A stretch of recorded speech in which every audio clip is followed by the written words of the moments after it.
Bismillahirrahmanirrahim. Assalamualaikum warahmatullahi wabarakatuh. Selamat pagi anak-anak semua. Bagaimana kabarnya hari ini?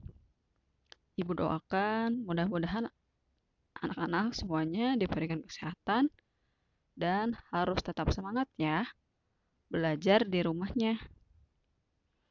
Ya, bertemu lagi dengan Ibu di pembelajaran tematik. Sebelum memulai pelajaran, kita terlebih dahulu membaca doa sebelum belajar ya. Dan setelah itu kita siapkan buku paket tematiknya serta alat tulisnya. Nah, hari ini masih di tema 1, hidup rukun, subtema 4, hidup rukun di masyarakat. Jadi hari ini kita sudah memasuki subtema 4 ya. Coba kalian buka buku paketnya. Halaman 61. Menyebutkan kalimat penolakan pada teks. Jenis kalimat bermacam-macam. Salah satunya adalah kalimat penolakan. Penolakan berkaitan dengan jawaban ajakan seseorang. Kalimat penolakan hendaknya diucapkan dengan santun. Penolakan ditandai dengan kata maaf dan tidak. Nah, jadi kalimat penolakan itu berkaitan dengan jawaban ajakan orang lain. Jadi, kita apabila diajak oleh teman bermain atau ditawari sesuatu oleh teman, tapi kita tidak bisa menerima dan tidak bisa mengikutinya, kita bisa menyebutkan kalimat penolakan. Dan kalimat penolakan itu ditandai dengan kata maaf dan tidak ya. Itu anak-anak. Lanjut. Nah, coba perhatikan gambar yang ada di buku. Nah, di sini ada Jonas dan Dedi. Kata Jonas, Dedi, nanti sore kita belajar bersama di rumahmu ya. Nah, tetapi kata Jonas, maaf Jonas, nanti sore aku ada acara dengan orang tua. Jadi aku tidak bisa belajar bersama dulu. Nah, coba kalimat penolakan yang ada di gambar ini, kalimatnya yang mana ya? Iya, kalimatnya itu adalah ada kata maaf. Itu ya anak-anak.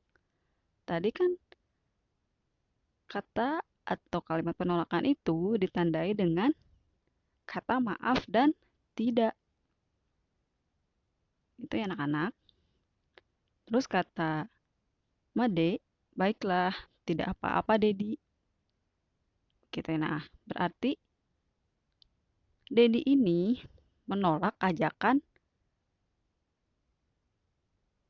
siapa? Jonas ya. Dedi menolaknya dengan bahasa yang baik, dengan diucapkan dengan santun ya. Gitu ya anak-anak. Nah, selanjutnya buka buku paketnya halaman 64. Mengidentifikasi kalimat penolakan dalam percakapan. Kamu sudah mengetahui penolakan dalam teks dan percakapan. Penolakan juga sering berkaitan dengan ajakan atau pemberian dari orang lain. Penolakan hendaknya diucapkan dengan santun. untuk menjaga kerukunan. Penolakan yang baik dapat menghindarkan perselisihan. Gitu ya anak-anak. Jadi kalimat penolakan ini jawaban dari pemberian atau ajakan dari orang lain. Kita harus menolaknya dengan kata yang santun agar kita bisa menjaga kerukunan dan menghindarkan perselisihan atau pertengkaran ya. Gitu ya anak-anak. Coba selanjutnya dibuka lagi halaman 67.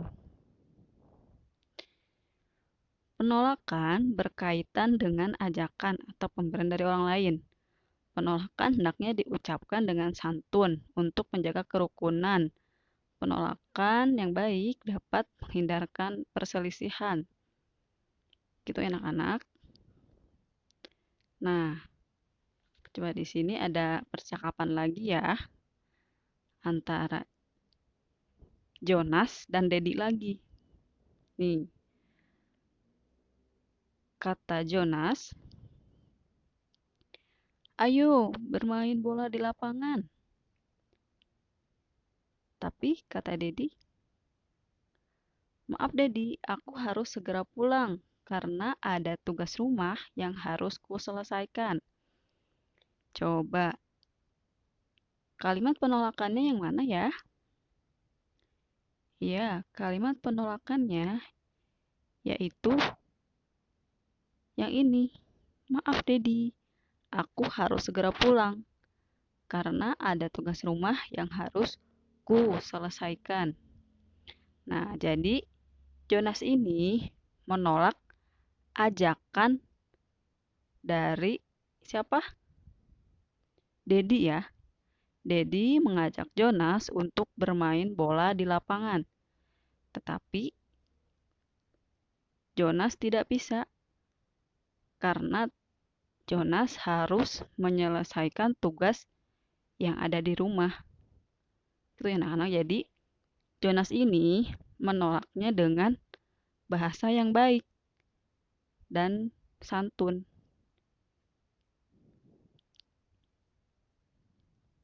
Selanjutnya di halaman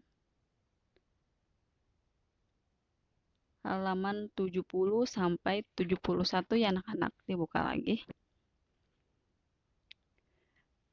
Menyebutkan kalimat penolakan yang baik.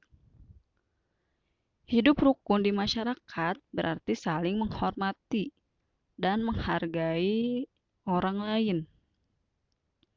Misalnya, ketika menolak tawaran atau ajakan orang lain, sebaiknya ucapan kalimat penolakan dengan santun agar tidak menyakiti orang lain.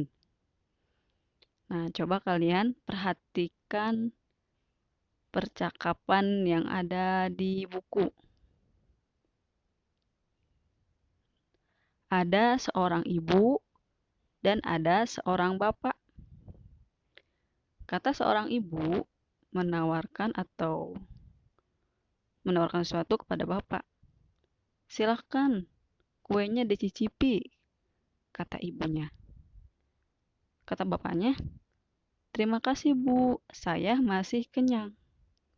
Nah, kalian tahu nggak ini percakapan yang merupakan kalimat penolakan ya, karena si ibu ini menawarkan kue kepada bapaknya, tetapi bapaknya menolak karena bapaknya sudah kenyang atau masih kenyang ya katanya.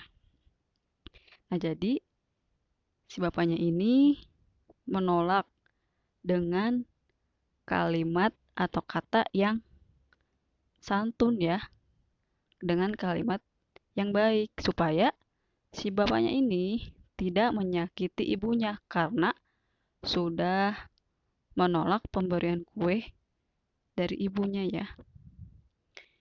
Ya, begitu ya anak-anak. Jadi ibu ulangi lagi.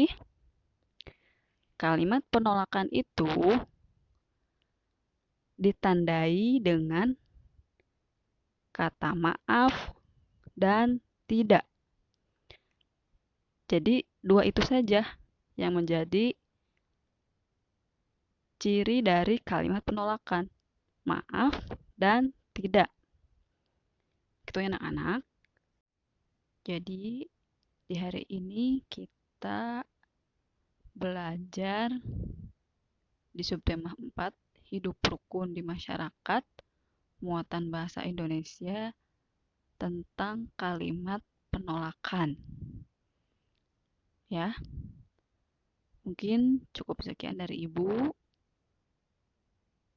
Anak-anak harus tetap semangat dan sehat selalu ya. Wassalamualaikum warahmatullahi wabarakatuh.